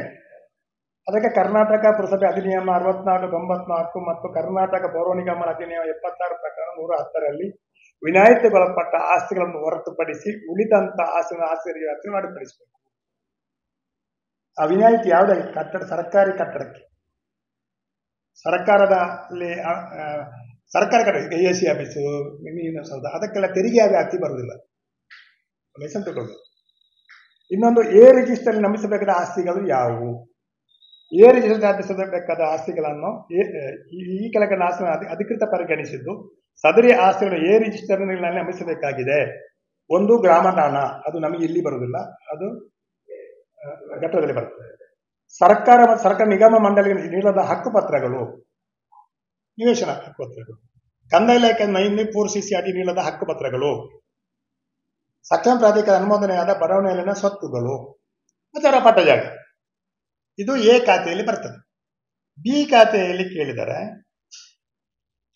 ಬಿ ರಿಜಿಸ್ಟರ್ ನಮೂದಿಸಬೇಕಾದ ಆಸ್ತಿಗಳು ಯಾವುವು? ಕೆಳಕಂಡ ಆಸ್ತಿಗಳನ್ನು ಅಧಿಕೃತ ಆಸ್ತಿಗಳನ್ನು ಪರಿಗಣಿಸಿದ್ದು ಸದರಿ ಆಸ್ತಿಗಳನ್ನು ಬಿ ರಿಜಿಸ್ಟರ್ ನಮೂದಿಸಬೇಕಾಗಿರುತ್ತದೆ. ಭೂ ಪರಿವರ್ತನೆಯಾಗಿ ಸಕ್ಷಮ ಪ್ರಾಧಿಕಾರ ಅನುಮೋದನೆಯಾಗದ ಅನುಮೋದನೆಯಾಗದ ಬಡಾವಣೆಗಳನ್ನ ನಿವೇಶನ ಮತ್ತು ಕಟ್ಟಡಗಳು. ಈಗ ಲೇಔಟ್ ಆಗದೆ ಲೆವನಿಯಲ್ಲಿ ಕನ್ವರ್ಟ್ ಇದು ಮಾಡಿ ಭೂಮಿ ಪಡ್ಕೊಂಡು ಹರಬರೆ ಮಾಡಿಕೊಂಡು ಮತ್ತೆ ಕನ್ವರ್ಷನ್ ಮಾಡಿದವರು ಕೂಡದಿಂದ ಅನುಮೋದನೆ ಆಗದಂತ ನಿವೇಶನಗಳಿಗೆ ನೀವು ಬಿ ಖಾತೆ ಕೊಡಿ. ಮೊದಲು ಅದೇ ಇದ್ದದ್ದು.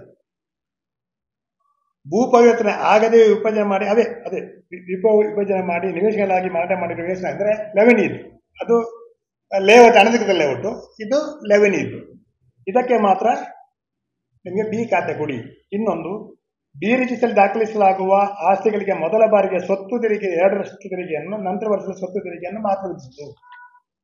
ಫಸ್ಟಿಗೆ 1 ವರ್ಷ.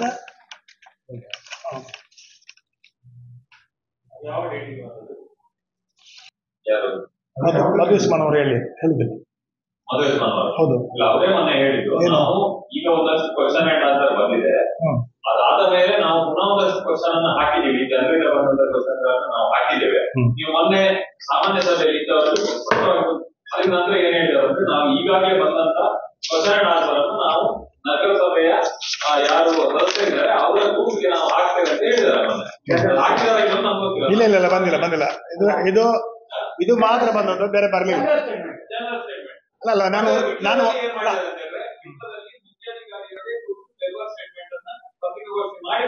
ತಪ್ಪಾಗಿದೆ. ಅಲ್ಲ, ಸರ್ಕಾರ ಇನ್ನೂ ತೀರ್ಮಾನ ತಗೊಳ್ಳೋದನ್ನ ಈಗ ಹೇಳಲಿಕ್ಕೆ ಆಗುದಿಲ್ಲಲ್ಲ. ಇವ್ರು ಯಾರು ಅಧಿಕಾರ ಕೊಟ್ಟಿದ್ದಾರೆ? ಇಲ್ಲಿ 13ರಲ್ಲಿ ಅಲ್ಲಲ್ಲ, ನಾನು ನಿಮಗೆ ಇನ್ನೊಂದು ಕ್ಲಾರಿಫೈ ಮಾಡ್ತಾರೆ, ಗೊಂದಲ ನೀವು. ನಾನು ಇವತ್ತು ಪ್ರೆಸ್ ಮಾಡ್ಲಿಕ್ಕೆ ಒಂದು ಅದೇ 13ರಲ್ಲಿ ಒಂದು ಸಕ್ರಮ ತಂದುದನ್ನ ಕೋರ್ಟ್ ಸ್ಟೇ ಇದೆ. ಇನ್ನೊಂದು ಸಕ್ರಮ ಕೈ ತರಲಿಕ್ಕೆ ಆಗುದಿಲ್ಲ, ಅದು ಇತ್ಯರ್ಥ ಆಗುವವರೆಗೆ. ಅದು ಇತ್ಯರ್ಥ ಆದ ನಂತರ ಇನ್ನೊಂದು ಆ ಸುಪ್ರೀಂ ಕೋರ್ಟ್ ಅಲ್ಲಿ ಏನು ನಿಮಗೆ ರೂಲಿಂಗ್ ಕೊಡ್ತಾರೆ ಅದರ ಆಧಾರದಲ್ಲಿ ಇನ್ನು ಕೊಡ್ಬೋದು ಹೊರತು, ಇನ್ನು ಸುಪ್ರೀಂ ಕೋರ್ಟ್ ನ ಇಲ್ಲಿರುವಂತದ್ದು ಇತ್ಯರ್ಥ ಆಗದೆ ಇನ್ನೊಂದು ತೀರ್ಮಾನ ತಗೊಳ್ಳಿಕ್ಕೆ ಆಗುದಿಲ್ಲ.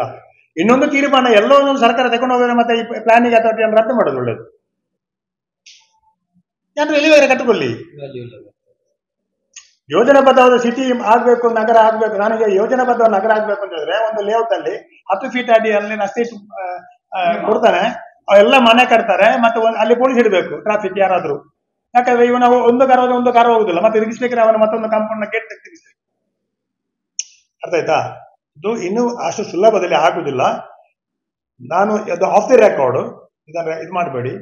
ಇದ್ದಕ್ಕೂ ಕೂಡ ಸುಪ್ರೀಂ ಕೋರ್ಟಿಗೆ ಹೋಗಿ ತೊಂದರೆ ಕೊಡ್ತಾರಾ ಅಂತ ಡೌಟ್ ಇದೆ.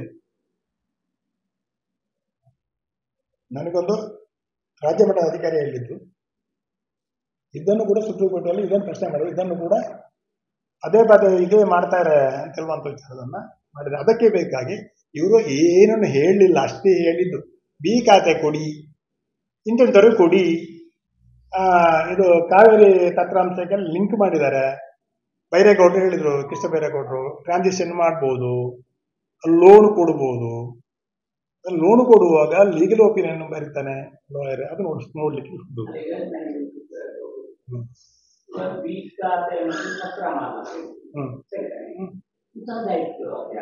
ಯಾವುದು ಅವ್ರಿ ಮಾಡಿದವರು?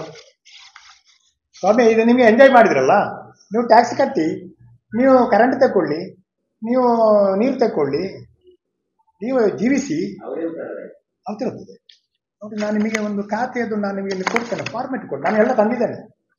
ಇದು ಇಷ್ಟು ದಪ್ಪ ಇದೆ, ಎಲ್ಲ ಉಂಟು, ನನ್ನ ಕೈಲೆಲ್ಲ ಇಟ್ಕೊಂಡು ಬರಲಿಲ್ಲ ಇದು ನೋಡಿ. ಇದು ಫಾರ್ಮೆಟ್, ಹಿಂದಿನ ಫಾರ್ಮೆಟ್, ಈಗಿನ ಫಾರ್ಮೆಟ್ ನೋಡಿ. ಇದು ಎ ಖಾತೆ ಅಂತೇಳಿ ಎಲ್ಲಿ ಎ ಅಂತಿಲ್ಲ, ಇಲ್ಲಿ ಎ ರಿಜಿಸ್ಟರ್ ಮಾತ್ರ ಇದೆ. ಎಕ್ಸ್ಟ್ರಾಕ್ಟ್ ಕಾಪಿ ಕೊಡುವಾಗ ಎಕ್ಸ್ಟ್ರಾಕ್ಟ್ ಕೊಡು ನಿಮಗೆ ಖಾತೆ ಎಕ್ಸ್ಟ್ರಾಕ್ಟ್ ಕೊಡುವಾಗ ಆ ರಿಜಿಸ್ಟ್ರಿ ಕಾಪಿಯನ್ನು ಕೊಡ್ತಾರೆ ನಿಮಗೆ. ಅದರಲ್ಲಿ ರಿಜಿಸ್ಟರ್ ಅದ್ರಲ್ಲಿ ಮಾತ್ರ ಕೊಟ್ಟಿದ್ದಾರೆ. ಎರಡನೇ ಅದರಲ್ಲಿ ಅಧಿಕೃತ ಅಂತ ಕೊಟ್ಟಿದ್ದಾರೆ, ಕಾಣ್ತದಾ ಅಧಿಕೃತ ಅಂತ ಹೇಳಿ. ಇನ್ನೊಂದು ಬಿ ಎಕ್ಸ್ಟ್ರಾಕ್ಟು ಇಲ್ಲಿ ಅನಧಿಕೃತ ಅಂತ ಕೊಟ್ಟಿದ್ದಾರೆ. ಈ ಅಧಿಕೃತ ಅನಧಿಕೃತ ಮಧ್ಯೆ ಕೆಲವು ನಿಯಮಗಳಿದ್ದದನ್ನ ಸಡಿಲ ಮಾಡಿದ್ದಾರೆ. ನಿಯಮ ಅಂದ್ರೆ ಅವರಿಗೆ ಈಗ ಇರುವ ಒಮ್ಮೆಲೆ ಈಗ ಈ ಖಾತೆ ಆದ ಮೇಲೆ ನಾವು ಮುಂದಿನ ದಿವಸದಲ್ಲಿ ಅದನ್ನ ಸಕ್ರಮ ಮಾಡ್ತೇವೆ, ಅದನ್ನು ಕೂಡ ಈ ಖಾತೆಗೆ ನಾವು ತರ್ತೇವೆ, ಅದಕ್ಕೆ ಕಾನೂನನ್ನು ರೂಪಿಸ್ತೀವಿ ಅಂತ ಹೇಳ್ತಾರೆ. ಆ ಕಾರಣದಲ್ಲಿ ಈಗ ನಾಳೆ ಒಳಗೆ ಈ ಖಾತೆಯನ್ನ ಮಾಡಿ ಅದನ್ನು ನೀವು ಮಾಡಿದರೆ ನೀವು ಅದನ್ನ ಕೇಳಿಕಾಗ್ತದೆ. ಸರ್ಕಾರಕ್ಕೆ ಒಂದು ಸಂಖ್ಯೆ ಸಿಕ್ಕಿದ್ರೆ ಸರ್ಕಾರ ಅದು ಸರಿ ಇದೆ ಅವರು ಹೇಳುವುದು. ಆದ್ರೆ ಇದು ಸುಪ್ರೀಂ ಕೋರ್ಟ್ ಒಂದು ತಡೆ ಇದೆ. ಅಲ್ಲ, ಸುಪ್ರೀಂ ಕೋರ್ಟ್ಗೆ ಇಷ್ಟು ಅದು ಸರ್ಕಾರ ಮಾಡಿರ್ಬೋದು ಅಂತ ಸುಪ್ರೀಂ ಕೋರ್ಟ್ಗೆ ಒಂದು ದೊಡ್ಡ ಸಂಖ್ಯೆಯನ್ನು ತೋರಿಸಿ ಇಷ್ಟು ಅನಧಿಕೃತ ಕಟ್ಟಡಗಳಿದೆ, ನಮಗೆ ತೆರಿಗೆ ಮಾಡ್ಲಿಕ್ಕೆ ಆಗುದಿಲ್ಲ ಅಂತ ಹೇಳಿ ಯಾಕೆ ಮಾಡಬಾರ್ದು? ಅಲ್ಲ, ಮಾಡಬೇಕು. ಇದು ಯೋಜನೆಯನ್ನ ಮಾಡಿಕೊಂಡು ಈಗ ನಾನು ಹೇಳುವಂತದ್ದು 2024 ನಂತರದಕ್ಕೆ ನೀವು ಯಾವುದೇ ಈ ಕಾಯ್ದೆ ಬಂದ ನಂತರ ಇನ್ನು ಯಾವುದೇ ವೈಲೇಷನ್ ಮಾಡಬೇಡಿ. ಇದರ ಬಗ್ಗೆ ನಾವು ಚರ್ಚೆ ಮಾಡ್ಲಿಕ್ಕೆ ಹೋಗ್ಲಿಕ್ಕೆ ಈಗ ಇರುವಂತ ಕಾಯ್ದೆಯಲ್ಲಿ ಏನು ರಿಲ್ಯಾಕ್ಸೇಷನ್ ಕೊಟ್ಟಿದ್ದಾರೆ, ಹೆಲ್ಪ್ ಕೊಟ್ಟಿದ್ದಾರೆ ಜನರಿಗೆ, ಅದನ್ನು ಹೇಳಿದೆ. ಇಂದಿನ ಕಾನೂನು ಈಗಿನ ಹೇಳಿದೆ. ಈಗ ಅದು ರಿಯಾಯಿತಿಯನ್ನು ಕೊಟ್ಟಿದ್ದಾರೆ. ಒಂದು ಮಾಟ ಮಾಡ್ಲಿಕ್ಕೆ 2 ಡಬಲ್ ಟ್ಯಾಕ್ಸ್ ಸಾಯುವವರೆಗೆ ಕಟ್ಟಬೇಕು, ಸಕ್ರಮ ಹೋಗುವವರೆಗೆ ಅದನ್ನ ರಿಯಾಯಿತಿ ಕೊಟ್ಟಿದ್ದಾರೆ. ಮತ್ತೊಂದು ಸಾಲಕ್ಕೂ ಕೊಟ್ಟಿದ್ದಾರೆ. ಸೆಪ್ಟೆಂಬರ್ 10, 2024 ಮೊದಲಿನ ಏನು ಪ್ರಾಪರ್ಟಿಗಳಿಗೆ ಮಾತ್ರ ಆಗುತ್ತೆ. ಅದನ್ನ ನಾನು ಈ ಕೋರ್ಟ್ ಇದು ಸರ್ಕಾರದ ಆದೇಶ ಹೇಳಿದ್ದು. ಮೊನ್ನೆ ಸುಪ್ರೀಂ ಕೋರ್ಟ್ ಒಂದು ಆರ್ಡರ್ ಇಶ್ಯೂ ಮಾಡಿದೆ ಆಯ್ತಾ. ಅದನ್ನೆಲ್ಲ ಕೋರ್ಟ್ ಮಾಡಿ ಇಲ್ಲಿ ಒಂದು ಕಮಿಷನ್ ಹಾಕಿದ್ದಾರೆ. ನಿರ್ಮಾಣದಾರರು, ಮಾಲೀಕರು, ಸ್ವತ್ತಿಗೆ ಬಂದ ಮಾಲೀಕರಾಗಲಿದ್ರೆ ಹಂಚಿದ್ದಾರೆ ಕುಚ್ಚಲಿಗೆ ಪ್ರಮಾಣ ಪತ್ರವನ್ನು ಅದೆಲ್ಲ ಮೊದಲು ಉಂಟು. ಮತ್ತೆ ಅಲ್ಲಿ ಬಿಲ್ಡಿಂಗ್ ಕಟ್ಟುವಾಗ ಅವನನ್ನು ಇವರು ವೆರಿಫೈ ಮಾಡಬೇಕು, ವೈಲೇಷನ್ ಆಗಿದೆ ನೋಡ್ಬೇಕು, 3 ಹಂತದಲ್ಲಿ ನೋಡ್ಬೇಕು. ಅದನ್ನ ಕ್ರೋಢೀಕರಿಸಿ ಕೌನ್ಸಿಲ್ಗೆ ಇಟ್ಟು ಅದು DMA ರಿಪೋರ್ಟ್ ಮಾಡಬೇಕು. ಮತ್ತೆ ಅದನ್ನ ಕೌನ್ಸಿಲ್ ಅಲ್ಲಿ ತೀರ್ಮಾನ ತಗೊಳ್ಬೇಕು, ಆಕ್ಷನ್ ತಗೊಳ್ಳಿಕ್ಕೆ. ಇದೆಲ್ಲ ಉಂಟು. ಅದೊಂದು ಆರ್ಡರ್ ಬೇರೆನೆ ಉಂಟು. ಅದನ್ನ ಕೋರ್ಟ್ ಮಾಡಿ ಕೊಟ್ಟಿದ್ದಾರೆ. ಇಲ್ಲಿ ವಿಶೇಷವಾಗಿ ಕೊಟ್ಟಿದ್ದಾರೆ ಅಂತಂದ್ರೆ, ಸ್ಟ್ರಿಕ್ಟ್ ಆಗಿ ಕೊಟ್ಟಿದ್ದಾರೆ ಅಂತ ಹೇಳಿದ್ರೆ, ಇಲ್ಲಿ ವಸತಿ ಮತ್ತು ವಾಣಿಜ್ಯ ಕಟ್ಟಡವಾಗಿದ್ದರೂ ಸಹ ಯಾವುದೇ ಅಂಧ ಕಟ್ಟಡದಲ್ಲಿ ಯಾವುದೇ ವ್ಯವಹಾರ ವ್ಯಾಪಾರದ ಅನುಮತಿ ಪರವಾನಗಿ ನೀಡಬಾರದು. ಒಂದನೇ ತಾರೀಕಿನ ಆರ್ಡರ್, ಹೊಸ ಆರ್ಡರ್. ಅಂದ್ರೆ ಇನ್ನು ಮುಂದೆ ಕಟ್ಟುವವನಿಗೆ ಕಾಂಪ್ಲೆಕ್ಸ್ ಕಟ್ತಾನೆ, ಅವು ವೈಲೇಷನ್ ಮಾಡಿರ್ಬೋದು ಅಥವಾ ಲೈಸೆನ್ಸ್ ಕಟ್ಟಿರ್ಬೋದು, ಅವನಿಗೆ ಯಾವುದೇ ಎಕ್ಸಂಪ್ಷನ್ ಇಲ್ಲ. ಅರ್ಥ ಆಯ್ತಾ? ಈಗ ಆಲ್ರೆಡಿ ಲೇಔಟ್ ಅಲ್ಲಿ ಕೆಲವು ಜಾಗ ತಗೊಂಡಿದ್ದಾರೆ. ಅಲ್ಲ, ಲೇಔಟ್ ಅಲ್ಲಿ ಜಾಗ ತಗೊಂಡ್ರೆ ಆಗ್ತದೆ. ಅಪ್ರೂವ್ಡ್ ಲೇಔಟ್ ಆಗಿ ಅಕೌಂಟ್ ಆಗಿದ್ರೆ ಅಲ್ಲ, ಇವ್ರಿಗೆ ಸಿಂಗಲ್ ಲೇಔಟ್ಗೆ ಅವು ಗೊತ್ತಲ್ಲ, ಸಿಂಗಲ್ ಲೇಔಟ್ ಮಾಡುದಿಲ್ಲ. ಸಿಂಗಲ್ ಲೇಔಟ್ ಅಲ್ಲಿ ಮಾಡ್ಲಿಕ್ಕೆ ಆಗುತ್ತೆ. ಮಲ್ಟಿ ಲೇಔಟ್ ಆಗ್ಬೇಕು ಅಂತ ಹೇಳುದು. ಸಿಂಗಲ್ ಲೇಔಟ್ ಬೇರೆ, ಮಲ್ಟಿ ಲೇಔಟ್. ಈ ಕಾನೂನು ಯಾಕೆ ತಂದ್ರೆ, ಲೇಔಟ್ ದಾರ ಏನು ಮಾಡ್ತಾರೆ ಅಂತಂದ್ರೆ, ಖಾಸಗಿ ಲೇಔಟ್ ಅನ್ನು ಮಾಡುವಾಗ ಅವನಿಗೆ ಅವನ ಪರ್ಸೆಂಟೇಜ್ CS ಐತನ್ನ ನಗರಸಭೆ ಹ್ಯಾಂಡಲ್ ಮಾಡಬೇಕು.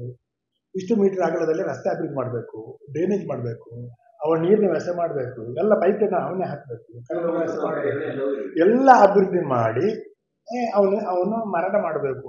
ಅವನಿಗೆ ಒಂದೊಂದೇ ಸೈಟನ್ನ ರಿಲೀಸ್ ಮಾಡಲಿಕ್ಕೆ ನಗರಸಭೆ ಅಧಿಕಾರ ಇದೆ. ಈ ಟೆಕ್ನಿಕಲ್ ಸ್ಯಾಂಕ್ಷನ್ ಕೊಡುವುದಲ್ಲ ಪ್ಲಾನಿಂಗ್ ಅಥಾರಿಟಿ. ಅಲ್ಲಿ ಝೋನ್ ಇದೆ, ಅದೆಲ್ಲ ಬೇರೆ ಬೇರೆ ಇದರಲ್ಲಿದೆ. ಇದನ್ನ ಅವ್ರು ಏನು ಮಾಡ್ತಾರೆ ಅಂದ್ರೆ, ಇಲ್ಲಿ 7.5 ಮೀಟರ್ ರಸ್ತೆ ಇರುವಂತದನ್ನ 5 ಮೀಟರ್ಗೆ ಇಟ್ಟು ಇಕ್ಕಟ್ಟು ಮಾಡ್ತಾರೆ. CS ಐಟನ್ನು ಕೂಡ ಅವರು ಬೇರೆಯವರಿಗೆ ಮಾರ್ತಾರೆ. ಅಲ್ಲಿ ಡೆವಲಪ್ ಮಾಡೋದಿಲ್ಲ. ಇದು ಪುತ್ತೂರಲ್ಲಿ ಕೆಲವು ಲೇಔಟ್ಗಳಿಂದಾಗಿ ಅದರಿಂದ ನಾವು ಇದ್ದೇವೆ. ಕೆಲವು ಲೇಔಟ್ಗಳಿಂದ ನಾವು ಕೇಸ್ ಮಾಡಿದ್ದೇವೆ. ಲೇಔಟ್ ಅವರ ಮೇಲೆ ಅಲ್ಲ, ಅಧಿಕಾರಿಗಳು ಒಬ್ಬರಿಗೊಂದು ಕಾನೂನು ಮತ್ತೊಬ್ಬರಿಗೆ ಕಾನೂನು ಮಾಡುವುದರಲ್ಲಿ ನಾವು ಅವರ ಮೇಲೆ ಲೋಕಾಯುಕ್ತ ನಡೀತಿದೆ, ಕೋರ್ಟ್ ನಡೀತಿದೆ, ಇದು ನಡೀತಿದೆ. ಅದಕ್ಕೆ ಬೇಕಾಗಿ ನಾನು ಅಂತ ಲೇಔಟ್ಗಳನ್ನ ಮನಸ್ಸಲ್ಲಿ ಇಟ್ಟುಕೊಂಡು ನಾನು ಹೇಳುವುದು. ಅದನ್ನ ಮಾರಾಟ ಮಾಡ್ತಾರೆ, ಅವ್ರಿಗೆ ಗೊತ್ತಿದೆ.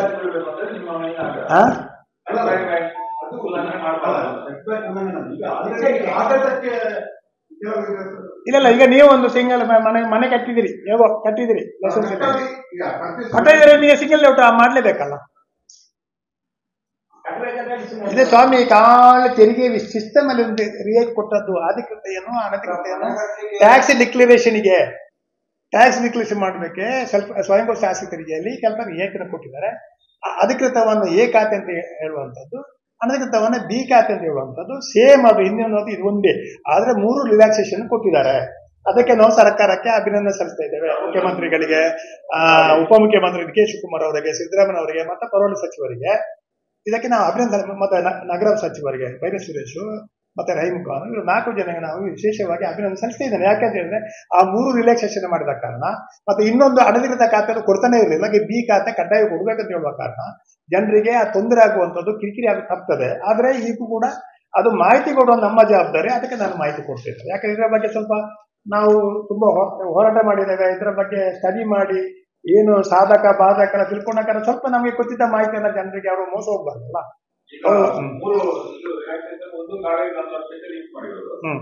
ಅಲ್ಲ, ಮಾರಾಟ ಮಾಡ್ಲಿಕ್ಕೆ ಅವಕಾಶ ಕೊಡ್ತಾರೆ. ಇನ್ನೊಂದು ಸಾಲ ಕೊಡ್ಲಿಕ್ಕೆ ಹೌದು,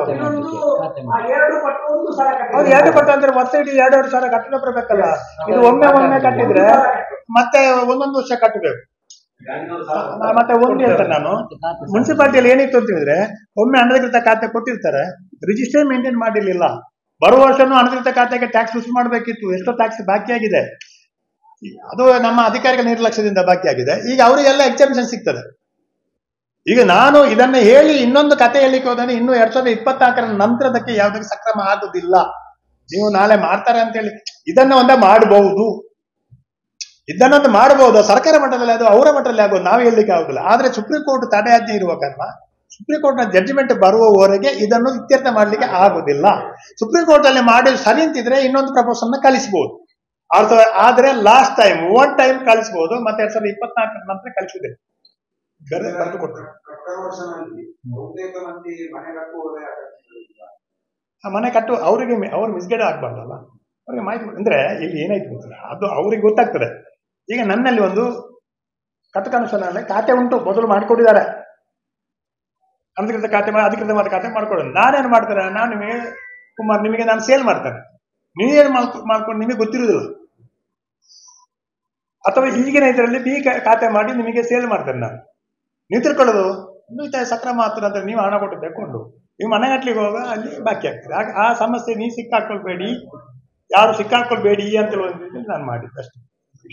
ನಾಳೆ ಅದು ನಡೀತದೆ. ಈಗ ರಿಯಲ್ ಎಸ್ಟೇಟ್ ನಮಗಿದ್ದಾರೆ ಅಲ್ಲ, ನಾವು ಇದನ್ನ ಹೇಳಿದವರು ಎಷ್ಟು ಜನ ಕಿವಿಗೆ ಆಗ್ತಾರೆ ಯಾರಿಗೆ ಗೊತ್ತು, ಅದು ಬೇರೆ ವಿಚಾರ. ಇವತ್ತು ಮತ್ತೆ ಇನ್ನೊಂದು ಇದರಲ್ಲಿ LPD ಅವರಿಗೆ ಒಂದು ಶಿಕ್ಷೆ ಕೊಡ್ಬೇಕು. ಯಾಕಂದ್ರೆ ಎಲ್ಲ ವೈಲೇಷನ್ ಮಾಡೋದು, ಬಿಲ್ಡಿಂಗ್ ವೈಲೇಷನ್ ಮಾಡೋದು LPD, ನಮ್ಮ ಲೈಸೆನ್ಸ್ ಹೋಲ್ಡರ್ಸ್. ಯಾರು ಇಂಜಿನಿಯರ್ಸ್ ಇದ್ದಾರೆ, ಲೈಸೆನ್ಸ್ ಹೋಲ್ಡರ್ಸ್ ಇದ್ದಾರೆ, ಅವ್ರಿಗೆ ಪಕ್ಕಾ ಗೊತ್ತಿದೆ ಸರ್ಟಿಫಿಕೇಟ್ ಏನ್ ಬಿಡ್ಬೇಕು, ಸರ್ಟಿಫಿಕೇಟ್ ಎಷ್ಟು ಬಿಡಬಾರ್ದು. ಅವ್ರೇನ್ ಮಾಡ್ತಾರೆ, ಆ ಬುಕ್ಕ ದುಡ್ಡು ಸರಿ ಹಾಕೋಣ ಇವ್ರಿಗೆ ಕಟ್ಟಿಸ್ತಾರೆ. ಪಾಪ ಇವ್ರಿಗೆ ಗೊತ್ತಿರುವುದಿಲ್ಲ. ಇವ್ರೇನ್ ಮಾಡ್ತಾರೆ, ಬಿಲ್ಡಿಂಗ್ ಕಟ್ಟಿದ ನಂತರ ಅಲ್ಲಿ ಬ್ಲಾಕ್ ಆಗ್ತದೆ, ತೊಂದರೆ ಆಗ್ತದೆ, ಖಾತೆ ಸಿಕ್ಕುದಿಲ್ಲ. ಇದೆಲ್ಲ ಸಮಸ್ಯೆ. LPD ಅವರ ಮೇಲೆ ಕೂಡ ಆಕ್ಷನ್ ತಗೊಳ್ಬೇಕು. ಮತ್ತೆ UT ಖಾದರ್ ನಗರಾಭಿವೃದ್ಧಿ ಸಚಿವರಾಗಿದ್ದಾಗ ಒಂದು ಬೈಲ ತಂದ್ರು, ಅದು ಬಾರಿ ಒಳ್ಳೇದು. ಅದರಲ್ಲಿ ಒಂದು ಬೈಲದಲ್ಲಿ ಎಲ್ಲ ನಮ್ಗೆ ಬೇಕಾದ ಬೈಲ, ಮಂಗಳೂರು ಬೇಕು ಅದಲ್ಲ, ಇಡೀ ಎಂಟೈರ್ ಮುನ್ಸಿಪಾಲಿಟಿಗೆ ನಗರ ಸಂಸ್ಥೆಗೆ ಒಂದು ಬೈಲ, ಬಿಲ್ಡಿಂಗ್ ಬೈಲ್ ತಂದ್ರು. ಅದರಲ್ಲಿ ಒಂದು ಎಕ್ಸಾಮಿಷನ್ ಕೊಟ್ಟರು. ಅದರಲ್ಲಿ ಏನು ಗೊತ್ತಾ, ಯಾವುದೇ ಬಿಲ್ಡಿಂಗ್ ಕಟ್ಟುವಾಗ ನಿಮಗೆ ಕ್ರಮದಂತೆ ಕಟ್ಲಿಕ್ಕೆ ಸ್ವಲ್ಪ ಆದ್ರೂ ಒಂದು ಕೌಂಟ್ ಬರ್ಕೆ ಬರ್ತದೆ ಅಲ್ವಾ, ಟ್ಯೂಷನ್ ಅಲ್ಲ, ಇವರು ಬಿಲ್ಡರ್, ಇವರು ಗೊತ್ತಿದೆ, ಸ್ವಲ್ಪ ಅವರಿಗೆ ಬರ್ತದೆ, ಆಚೆ ಬರ್ತದೆ. ನೀವು ಮೈಸೂರು ಪಾರ್ಕ್ ಮಾಡಿದಾಗೆ ಮಾಡ್ಲಿಕ್ಕೆ ಆಗುದಿಲ್ಲ. ಅದಕ್ಕೆ 5% ಎಕ್ಸಾಮಿಷನ್ ಕೊಟ್ಟಿದ್ದಾರೆ. 5% ಎಕ್ಸಾಮಿಷನ್ ಕೊಟ್ಟಿದ್ದಾರೆ. ಅವರ ಬಿಲ್ಡಿಂಗ್ ಅವರು ಅನುಭವಿಸಿದ್ದಾರೆ. ಅವರು 1% ವೈಲೇಷನ್ ಇದ್ದದ್ದು, 1%. ಅವರಿಗೆ 5% ಎಕ್ಸಾಮಿಷನ್ ಉಂಟು. ಅದರಲ್ಲಿ ಖಾತೆ ಸಿಕ್ಕಿದ್ದು, ಅದನ್ನು ಕೂಡ ಸತಾಯಿಸಿದ್ರು ಅವರಿಗೆ, ಅದು ಬೇರೆ ವಿಚಾರ. ಈಗ ಕಟ್ಟುವಾಗ ನಿಮಗೆ ಆಯ ಮತ್ತೆ ಇದ್ದು ಮತ್ತೊಂದು ಆಗುವಾಗ ಒಂದು 5% ವೈಲೇಷನ್ ಆಗ್ತದೆ. ಬಿಲೋ 5% ಅವರಿಗೆ ಎಕ್ಸಾಮಿಷನ್ ಕೊಟ್ಟಿದ್ದಾರೆ. ಅದು ಕೂಡ ನಮ್ಮ ಸರ್ಕಾರನೇ ಮಾಡಿದ್ದು, ಆಯ್ತಾ. ಎಲ್ಲೋ ಏಕಾಏಕಿ ನಿಮಗೆ ಕಟ್ಟಡ ಮಾಡಬೇಕು. ಮತ್ತೆ ಸುಪ್ರೀಂ ಕೋರ್ಟ್ ತೆರವುಗೊಳಿಸಬೇಕು ಅಂತ ಹೇಳಿದೆ. ಸುಪ್ರೀಂ ಕೋರ್ಟ್ನ ಕೆಲವು ಆರ್ಡರ್ಗಳಿವೆ, ಈಗಾಗಲೇ ಕೆಲವು ಆದೇಶಗಳಿವೆ, ಹೈಕೋರ್ಟ್ ಆದೇಶ ಮಾಡಿದೆ, ತೆರವುಗೊಳಿಸಬೇಕು. ಅದು ಬೇರೆನೆ ಸಬ್ಜೆಕ್ಟು, ಅದಕ್ಕೂ ಇದಕ್ಕೆ ಸಂಬಂಧ ಬರೋದಿಲ್ಲ. ನಾವು ಟ್ಯಾಕ್ಸ್ ವಸೂಲು ಮಾಡ್ಲಿಕ್ಕೆ ಮಾತ್ರ ಹೇಳಿದ್ದು.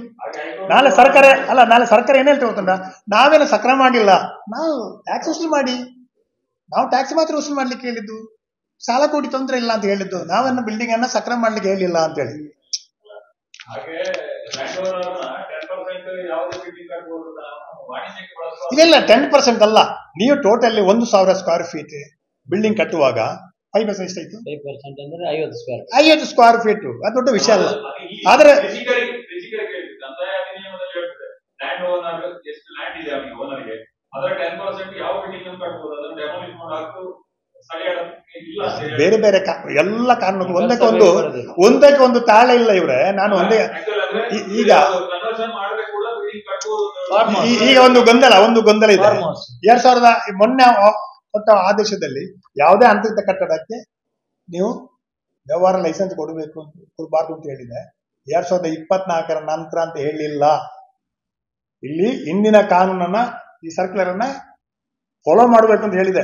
ನೀವು ಬೇಕಾದ್ರೆ ಕಾಪಿ ಕೊಡ್ತಾನೆ. ಹಾಗಾದ್ರೆ ಇಲ್ಲಿ ಗೊಂದಲ ಆಗ್ತದೆ.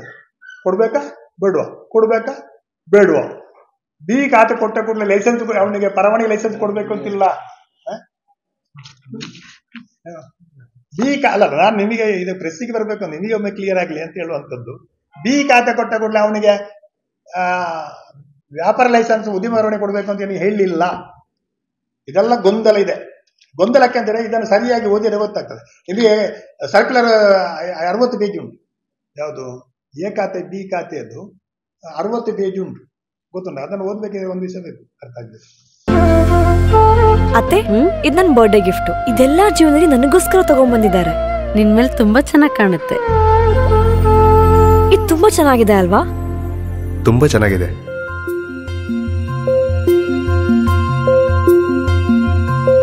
It will look really good on you. Amma? Huh? Mother is always son's first love.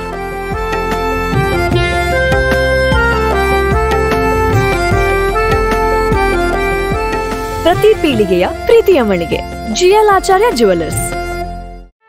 ಸುದ್ದಿ ಚಾನಲ್, ಕ್ಷಣ ಕ್ಷಣದ ಸುದ್ದಿಗಾಗಿ.